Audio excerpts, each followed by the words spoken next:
All right, welcome to Nerds and Friends. Today we have Laura Drake joining us to talk about her books and writing. Very happy to have you on the podcast, Laura.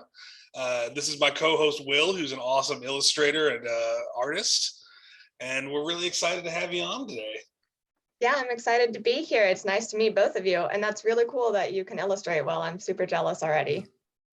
Well, it's a skill you pick up over the years. Well, Laura, do you want to tell us about your books? I figured we'd start with the Chronicles of Andar, which is a great name for a series. Just tell us about your books that are out and kind of your works in progress, and get the listeners excited for all the stuff you have out. All right. Yeah, well, that's great to start with because I actually have the paperbacks of these. So the Chronicles of Andar, it's a trilogy right now, but I'm probably going to do a fourth book that's like after the main series ends. Okay. And anyway, it's super fun. It's kind of one of those, I tell people it's Harry Potter meets Avatar: The Last Airbender. It's based on elemental magic, but they are at this magical academy. And of course, you know, the main girl is the only one who doesn't have magic, so she kind of struggles with fitting in and belonging. So in the first book, that's kind of it's her point of view.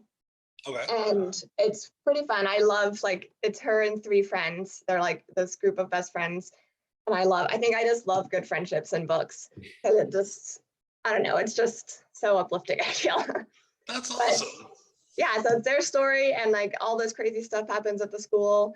And this, like, it's fun because the story kind of expands from people getting kidnapped and attacking the school. And then it, like, the next book switches points of view, and it's suddenly it's very kind of like, what are they called? Like the wizard tournament, the Triwizard tournament in Harry Potter. There's like these, I call them the Regent Trials. And it's like this test to see who's going to be the next regent of the country because the king and queen were murdered.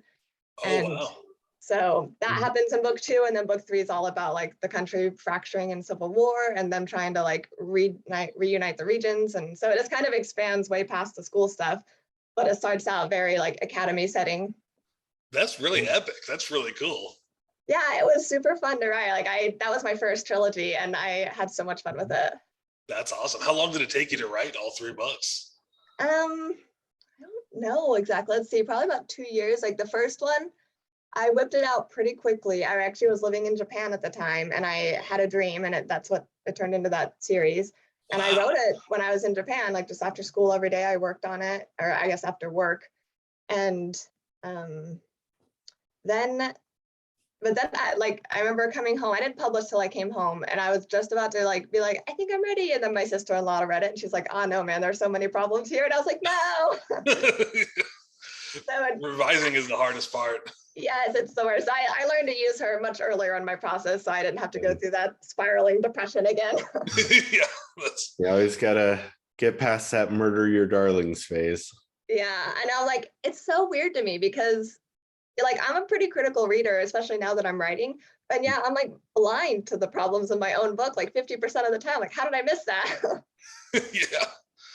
I've had the same process with, I published my first book recently, and it was same thing. I sent it to my brother and I was like, please let me know what problems are here. And very illuminating. Yeah.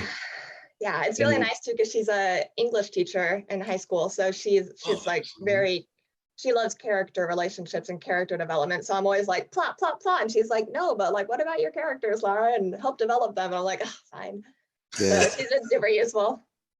That's awesome. We run into the same issue in illustration. When you're working so long on a drawing, you just kind of become blind to like all of these little things. And then you come back later and you're like, oh my goodness, how did I not see how terrible everything? Yes, I think that's my problem is I don't take breaks. I'll go from inception to publishing and I just like power through. But this year I'm trying to like write it and then send it off to beta readers and move on to my next story. So then when I go back to it, hopefully I'll have fresher eyes. Nice. Yeah. That's the hard part, because as soon as I finish my complete draft, I'm like, it's ready for the world to see. And then it's like, yeah, I don't know. Exactly. Do you do that with pictures at all? Is it like you finish and you're like, everybody look, but do you revise pictures? How does that even work? Oh yeah. So it depends on like what when I'm drawing. A lot of stuff, if I'm doing for like social media, I'll just go directly from the drawing board to like posting on Instagram, And then I look back at my Instagram feed over the last year and I'm like, oh my God, nobody's gonna hire me.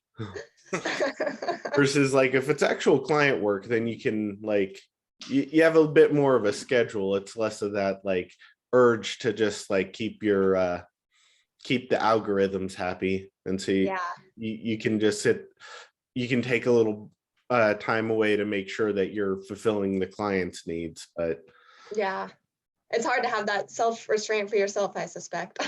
yeah. Especially when like and I don't know if you deal with this, but just trying to get eyes on the web page that you're trying to get somebody to look at, you're just constantly jumping through hoops to try to just feed the Google or Facebook algorithm to draw people into your page. It's always a fight. That's rough. Ugh. I remember actually also when I was living in Japan, I wrote my first in the Japanese haunting series, which I'm actually supposed to get people hyped about it right now because I'm about to release the paperback version, so I don't have it, but this is like the cover of the first one.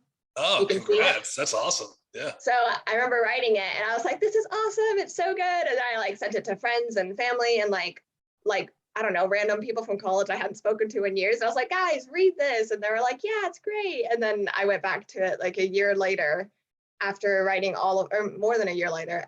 After finishing my Magic trilogy, I went back and I was like, ooh, this is rough. So I ended up pulling it from Amazon and I revamped the book and I like finished writing the whole series and I like rapid released those in October for Halloween.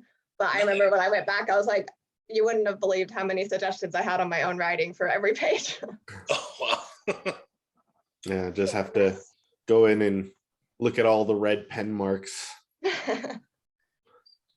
So here's a fun question. On the current book you're writing, if your main character had to go on a road trip with the main character of the most recent book you read, how would that play out? Oh, man. Okay. Well, my main character in the book I'm reading is dead. So this is already presenting a problem.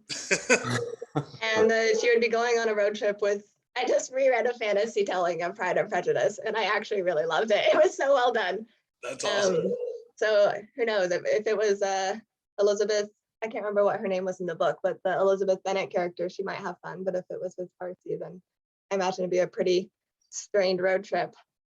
Yeah, just with the undead going around and yeah. That could provide some problems. Yeah, that's fun. Well, what's your favorite part of the writing process and your least favorite part of the writing process? Usually my favorite, I'd say, is the first draft because like normally I feel like it's really easy to get the words out and I can just like bust out a lot of words a day when I'm focused. And it's like fun because I'm a plotter. I don't know if you guys are plotters or not, but I love to like take it from beginning, middle to end. Yeah. And then as I'm writing the chapters, sometimes it weaves and twists and turns and I don't know what's happening, but it always kind of ends up back on the main plot.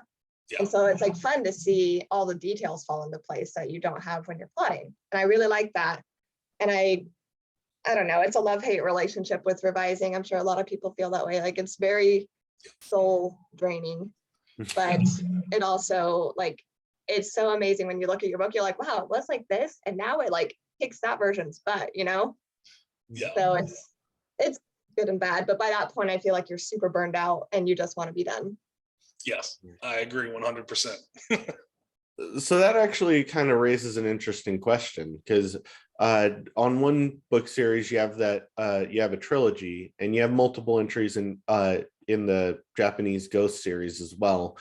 Did you always plan for these to be like multiple books in the series, or is that something that you had a successful book on with the first one and then decided to expand it out? Yeah, I hear of people that write the first one and then they're like, and suddenly it turned into like a 5-book series. And I'm like, I don't know how you do that. Because my plotting brain, like when I had my dream in Japan and I woke up and I started taking notes, like as I was writing my notes, I already saw, I was like, whoa, this is turning into 3 books. Like right here, I could see where each book started and ended.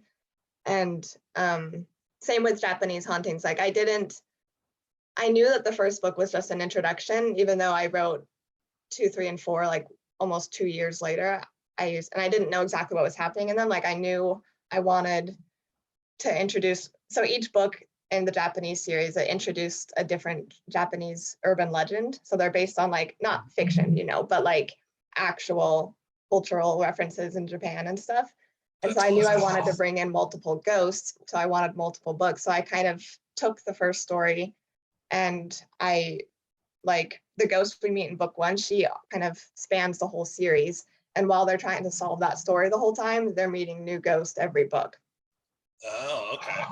So that That's was awesome. pretty planned out. I've never had one just like suddenly turn into more books. I don't know if you've done that, or even if your drawings, like, do you like draw something and suddenly like, wow, I need to draw other things now that I've done this. I've never really thought about it.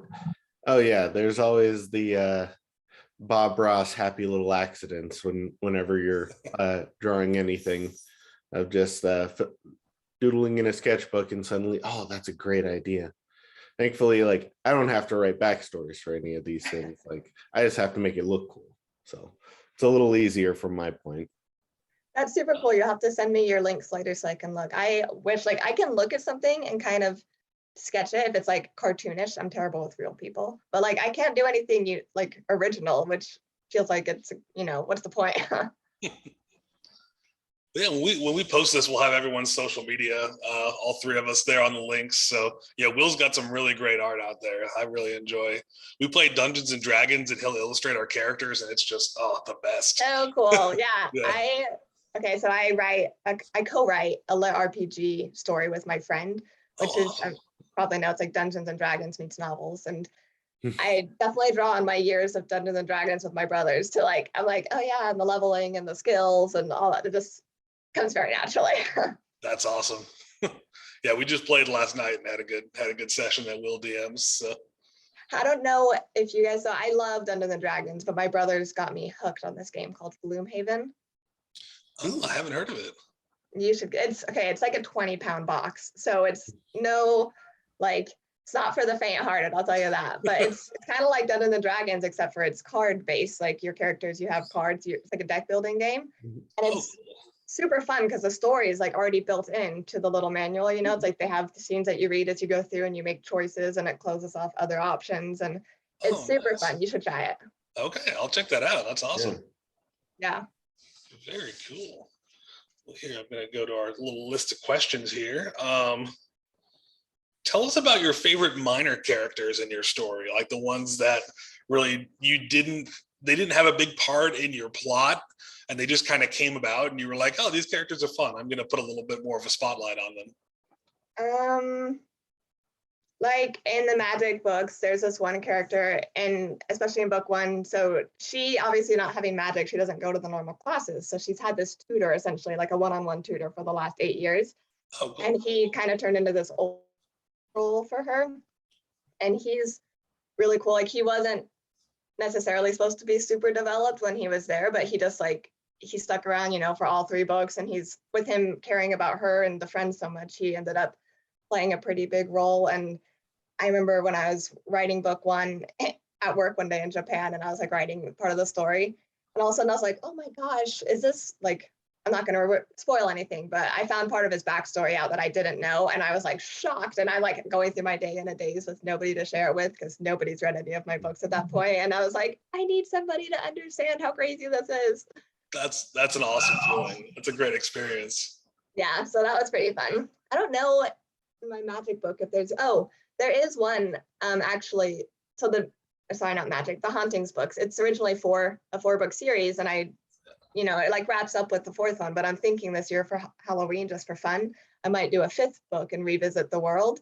Nice. Because what happens is there's this ghost story book that she picks up at this bookstore in Japan, and she realizes that like the books that they meet in the next couple of books, she's read about them in that book. So I feel like it's pretty easy. I could, like, as long as she has that book, I could keep like pulling in ghosts and have her, like you could go on indefinitely. But anyway, there's this character, I didn't even know her until book 4. She just kind of popped up into the story when I switched points of view. And now she's going to be the main character in the 5th book, because I was like, oh, she's pretty cool, actually. That's awesome. That's really cool. Yeah, it was fun. The fan favorite gets their own spinoff. It's always nice. it's like fun because, you know, you can re-pull all the old characters that people like, but like have it from a different point of view. Because I feel like a lot of people are like, oh, she's, especially in my first draft, she's like, my betas are like, she's like one of your most interesting characters, and you kind of just brushed her aside. So I was like, oh, so I like, you know, pulled her back into the spotlight, and I was like, you know what, you can have a story. You'd like story for you, story for you, story for everyone. Just handing them out. Yeah. That's awesome. Yeah. So with the and actually with I did have a question with the Japanese horror series, or sorry, Japanese ghost stories. Like as far as like ghost stories and like even those urban legends, myths, Japan has a very different set of cultural references. So going in there, was that kind of the intention to kind of expand upon those cultural references, or did you have a story and you're just using the Japanese ghosts as a way to tell that story? So I don't know if you guys know this, but I love Japan. Like I have been in love with Japan since I was probably 12 or so. And in college, I went there twice during the summers. I went to live in Japan. And then after I graduated, I was a teacher. And then I decided to just move there because I was like, what am I doing with my life if I don't at least live in Japan once, you know? Like Yeah. live, and not just long-term visit. So I moved there.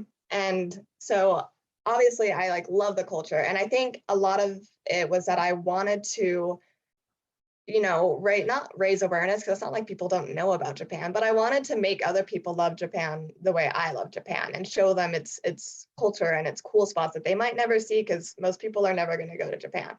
But like by pulling in on my experiences when I lived there and like using as much, not like facts, but like accurate cultural references as I can, I think it really, like I've seen a lot of reviews that are like, oh my gosh, like I went to Japan once and this is making me really want to go again. Or like, I've never been here, but this is super easy to visualize and I think it's really cool. Or like things like that where I'm like, oh yeah, I want you to love Japan too. So I think that was a big part of it. And also it was like inspired by this nightmare I had when I was in Japan. So it just like very naturally went to like, oh, I should find like a ghost story to pull with it. So this kind of happened naturally like that. That's really cool. That's awesome. Yeah, it's super fun. I know this one girl was like, these books are like a crossover between Persona 4 and Luigi's Mansion. And I'm like, I won't say no to that. I mean, That's pretty All high good praise. things. That's good. Yeah, it was pretty great.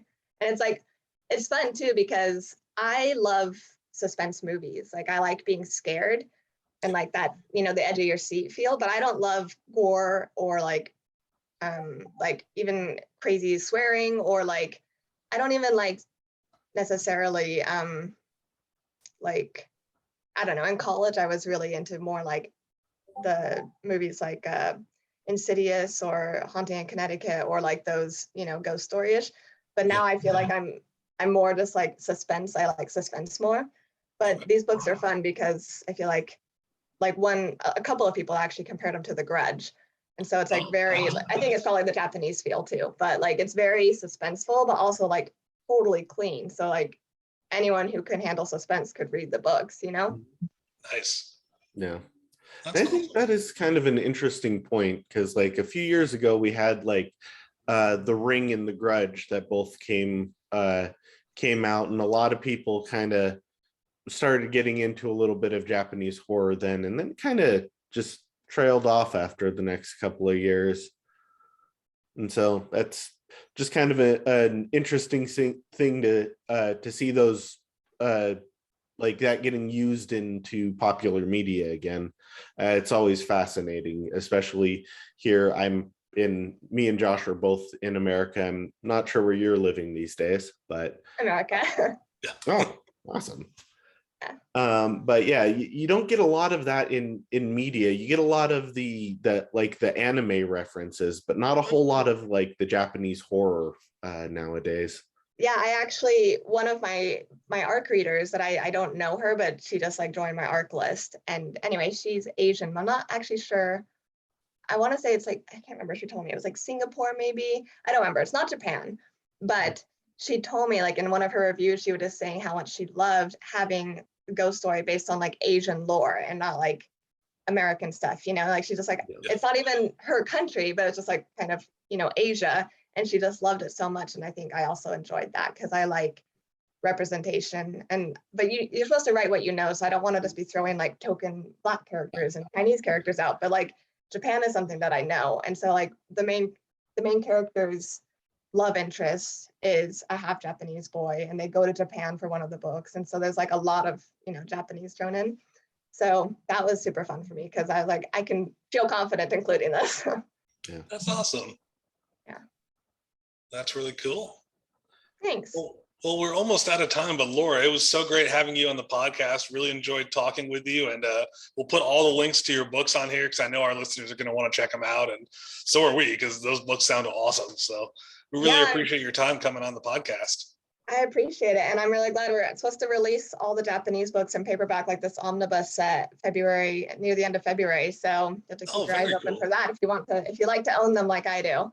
Yes, I'm all about the paperback. Yeah. Yeah. Well, thank you so much for your time. And yeah, I'll have to check out some of your artwork, Will. And also, Josh, congrats on publishing your first novel. Oh, thank you. I appreciate that. Yeah, That's like the best feeling. Right here. So nice. Yeah. Oh my gosh. I love the feeling of holding your first book. Really, any book you publish. It's just like I can do this. Oh, it's amazing. Amazing feeling. That's awesome. Oh, well, thank you. I'm going to go ahead and end the recording here.